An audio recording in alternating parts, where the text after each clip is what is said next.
e também no primeiro ensino médio, tá? A gente vai falar então um pouquinho de Past Perfect. Nas aulas anteriores a gente viu o Simple Past, que é o passado simples, andou, comeu, bebeu, e o Past Continuous, que é o estava andando, comendo, bebendo. E para a gente conseguir entender a matéria do Past Perfect, é essencial que vocês lembrem dessas outras matérias, em especial do Simple Past, tá? E a segunda coisa sobre essa matéria é que vocês precisam pensar em linha do tempo. Se vocês usarem essa técnica, dificilmente vocês vão errar qual gramática vocês vão ter que usar. E nessa linha do tempo agora, a gente vai trabalhar só com o passado. Então, imagina essa linha, eu tenho passado e tenho presente. Eu vou me deter só a analisar tempo passado. Mais especificamente, o Past Perfect ele vai ser útil quando a gente estiver pensando em duas ações que aconteceram no passado, uma seguida da outra. Então, uma primeira ação e uma segunda ação. Só para vocês terem uma noção de tradução, o Past Perfect seria o nosso antigo passado mais que perfeito, sabe? Ela comera bolo quando a mãe dela chamou ela para ir para sala, sei lá. Esse comer, a beber, a falar, caiu em desuso até em português, porque línguas são fenômenos vivos. Então, em português a gente passou a falar, eu tinha comido bolo e a minha mãe me chamou. Então, seguindo mais ou menos essa linha de raciocínio, a gente vai usar o seguinte exemplo.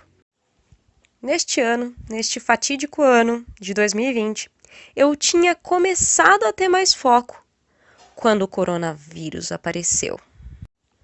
Quando a gente tiver duas ações na linha do tempo, então, essa primeira ação que acontecer, a gente vai ter que usar a gramática do Past Perfect.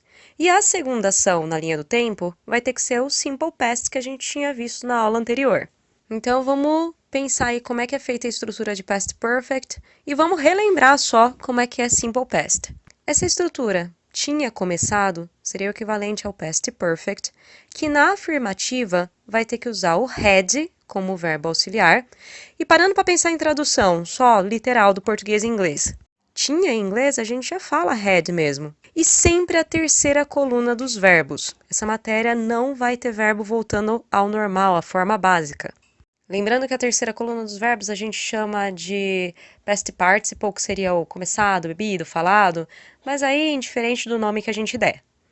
Já a negativa dessa estrutura, a gente vai ter que usar had not, ou se não, junta toda essa palavra, apaga a letrinha O, põe o apóstrofo no lugar, vai virar hadn't, e a terceira coluna dos verbos. Toma cuidado porque o verbo não volta ao normal. Caso um dia vocês tenham que usar uma estrutura de pergunta, basta colocar o had na frente do sujeito, mas eu nem vou colocar isso daqui na explicação agora, tá bom? Já no restante da frase, quando o coronavírus apareceu, esse apareceu é o conjugado, é o verbo que está conjugado como simple past. Na afirmativa, a gente faz passado simples, usando o verbo na segunda coluna, se tiver na tabelinha de verbos, ou o verbo com o finalzinho ed, ied, consoante ed. Não vou explicar isso em detalhes porque é só caráter de revisão, tá bom? E para negar, a gente tinha que usar o didn't e o verbo voltava à forma básica, a forma infinitiva, ou a forma normal que a gente chama. Dá até para tentar decorar assim. Primeira ação, had, segunda ação, segunda coluna ou ed. Primeira ação, had, segunda ação, segunda coluna ou ed. Se você tentar assimilar segunda ação com segunda coluna, já fica um pouquinho mais difícil de você confundir a matéria, por exemplo, numa hora de prova. E também, só para esclarecer e dar exemplo dessa conjugação dos verbos de terceira e segunda coluna, vamos pensar no verbo go, o verbo ir. Então, eu tenho go, went e gone. Com o had, com a matéria do had, indiferente de afirmar ou de negar, eu vou sempre usar a terceira coluna, ou seja, o gone. Parando para pensar no mesmo verbo, se eu estivesse fazendo no simple past, eu teria que ter usado went, a segunda coluna. E para aqueles verbos regulares, ou seja, que não estão na tabelinha, a gente só vai ter que usar a forma com ed mesmo, tá? Então, play, eu vou ter que usar o played. Se a gente usar o didn't, volta a ser play.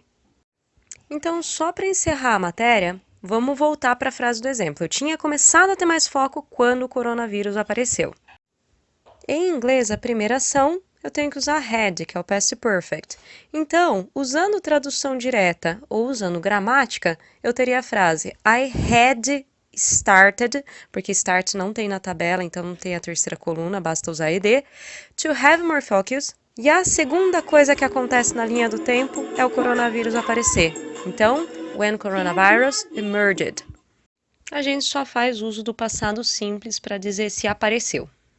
Até aí, eu acho que é bem tranquilo. A única coisa que vocês precisam atentar, e por isso que eu falei que a técnica de usar a linha do tempo é tão importante, é que às vezes a ordem da frase pode vir invertida. Essa frase poderia ter aparecido sem alteração do sentido da seguinte forma: quando o coronavírus apareceu, eu tinha acabado de começar a ter mais foco. Nada mudou na linha do tempo. O que aconteceu primeiro? Eu tinha começado a ter mais foco. O que aconteceu depois? O coronavírus apareceu. A única coisa é que a ordem veio invertida. E é por isso que é legal você jogar as ações na linha do tempo e ver qual que é o certo usar. Nota que a gramática vai permanecer a mesma regra. Primeira ação é had, segunda ação, segunda coluna ou ed. Eu acredito que com isso você já tem uma explicação bacana para poder fazer os exercícios lá da apostila, tá bom? Falou!